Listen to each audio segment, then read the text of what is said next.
Hey everybody.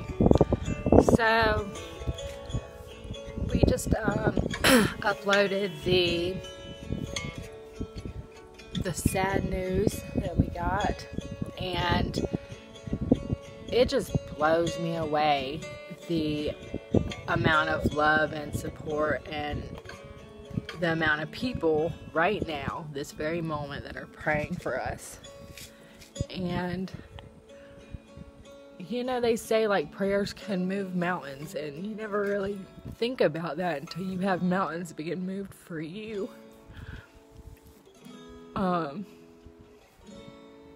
It just means a whole lot to both of us that that y'all care, you know, what's going on with us. And it's not all good, it's not all happy, and it's not all fun. But I guess that's kind of the point of doing this, is just to take y'all along for the ride, you know?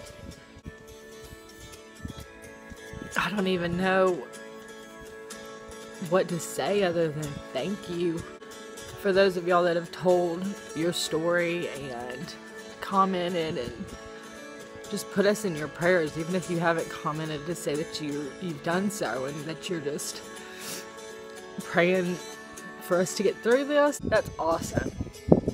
Makes you feel good about the world that you're living in, you know, even when things are really hard. So it means a lot. I've been wallowing all week. So the last few days I've literally been like in a coma in my bed. I just watched the video for the first time, like put together and edited and stuff, and just watching it and like kind of reliving that, that was hard. And then immediately, there wasn't like a few minutes later, I just started getting like tons and tons of comments, and so my phone was just blowing up with prayers, and that means so much. Here's some video from the last couple of days that kind of explains the path we chose to take as far as dealing with the aftermath of the news of miscarriage, you know. So here's kind of what's been going on for the last few days, and this is why I've been in bed wallowing. Alright, so here's what's going on. Hey y'all, okay, so this is what has happened. Okay, so the original plan was for me to go and have a D&C 2 days after I found out about the miscarriage. So what ended up happening was the next day they called me. The surgery people had called me, and they said that even with our insurance, that our insurance was only going to cover 65% of it. And so the 35% that we were responsible for came up to be $1,400. Okay, let me just rant for a minute, because that is insane. That is ridiculous. Like, you have this woman that's going through this emotional hardship that she didn't ask for, she didn't want, and this has happened to her, and she's trying to deal with it. And can you imagine if we didn't have any insurance? I mean, I was reading on the internet, it's like $7,000-$10,000. Like, it's broke people before. And it just blows my mind that you've been through this emotional hardship, and now they want to put this huge financial hardship on you too. Like, wow, we have got to do something about that, because our healthcare is a joke if that's what's going on. Like, I had no idea, but it broke my heart. I was reading stories on the internet. I'd got off the phone with the lady. I was like, well, let me talk to my husband, you know. And knowing that Corey's going to say, baby, whatever you need, like, let's do whatever. I know what he's going to say. He just wants me to be okay. But I'm not okay with paying $1,400 for that. I don't even get to keep my baby, and y'all are going to try to take $1,400. Like, no, it's ridiculous. I started looking, and I found other options. You know, there's another option, which was to take like some medicine And I called my doctor and I asked her, and she said, yes, absolutely. If you want to do that, go ahead. $36.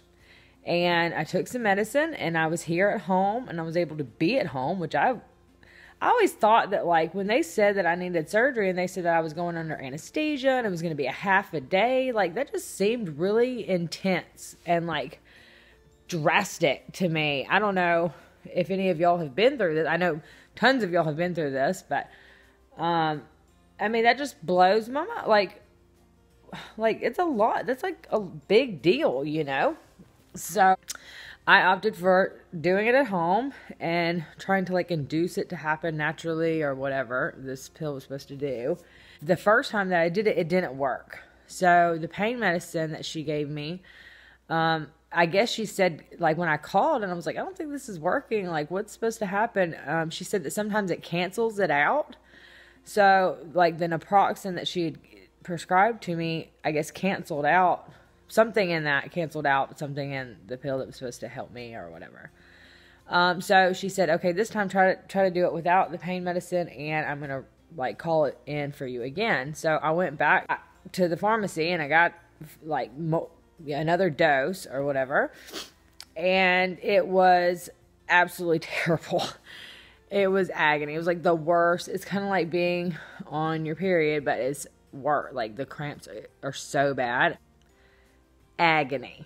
That was terrible. Like, you know, when you're hurting so bad that you can't do anything but just, like, make noise and moan. Like, I'm laying in bed just like, oh, like, it hurts so bad. I had the heating pad on, and she told me not to take the pain medicine.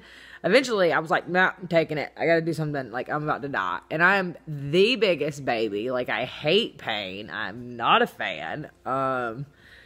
Yeah, like, if I'm sick, I'm just pitiful. Like, everybody feel bad for me, take care of me, you know, and I don't have anybody here. It's just me. I think I'm dying. Corey is in Montana still. Like, it was just, I couldn't even talk to him because I just couldn't concentrate on I couldn't even talk. I was just like, oh God, it hurts so bad.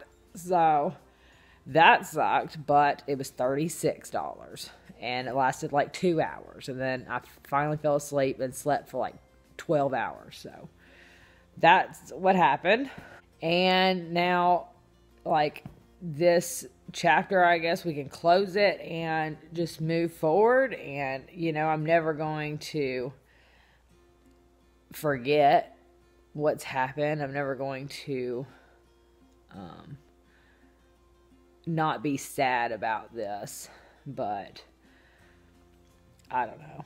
I'm trying to just accept it and move forward, you know? Like, it sucks, but I know that it's not going to make it any better by just wallowing in my grief. Like, I have to move forward. I'm going to do everything I can to make sure that I'm as healthy as I can be. My body, the vessel that for this next baby, like, as strong and healthy as I can. Y'all, seriously, the comments and stuff, some of the things, the stories that I've been reading of things that y'all have gone through, it just blows my mind. And it makes me respect and, like, I'm just, like, in awe of some of these women that, some of y'all that have told me your stories in the comments down here. And you're just strong, beautiful women. It just inspires me so much to read y'all's stories and know that y'all got through it and came out on the other side. And most of you have had children since this happened to you, and that, you know, were born healthy and happy. So that gave me a lot of hope. I'm really excited just to try again. We're going to wait a couple months, like the doctor said, and just let everything kind of stabilize and my hormones and everything just kind of get back to normal. And in about 2 months, she said we can start trying again. So, you know, that's what we're going to do. We're going to keep trying. No, this is all part of God's plan, and we're going to roll with it. So, thank you guys so much again for your love, support, comments, likes, subscribe, all that stuff. I mean, I just, it's overwhelming how much love and support we've gotten. and I can't say thank you enough. It's amazing. It blows my mind. Here's Corey. He wanted to say some words and I think some thank yous to y'all. So he's still in Montana, but I'm gonna put his little video in right here. Check it out. So I just got home from work. It's 2:30 in the morning. I've been meaning to make a thank you video for a couple days now. Just saying thank you for everybody and all your kind words. It really means a lot to us. It's really impressive that so many people can just put everything aside to say that they're sorry or their thoughts are with us or prayers and all that stuff. It's pretty remarkable that strangers can be so nice to other strangers, you know. It's cool to see. I wish I knew every single person personally so I could thank them one at a time. So maybe one day. But, you know, it means a lot to us that you would say such nice things to us. We're just two normal people. We're not any different from any of you guys, so thank you very much. It really means a lot and helped us a lot. It's been really hard being so far away. It sucks. You know, all I wanted to do is come home, but I can't. You know, I'll be home in a couple days, so that's nice, but when you're sick, when wife's going through a hard time, all I wanted to do is be there for her. You know, it's been real nice having Colin and Katie around. They've been so good to both of us ever since we moved to Alabama, not just now. They've helped us with everything. You know, I don't know, Brittany's mom, Barry, too. It's just been a godsend to me and to Brittany. I can't thank any of them enough. I got really lucky with the family I married into. Thank you guys. I love you all.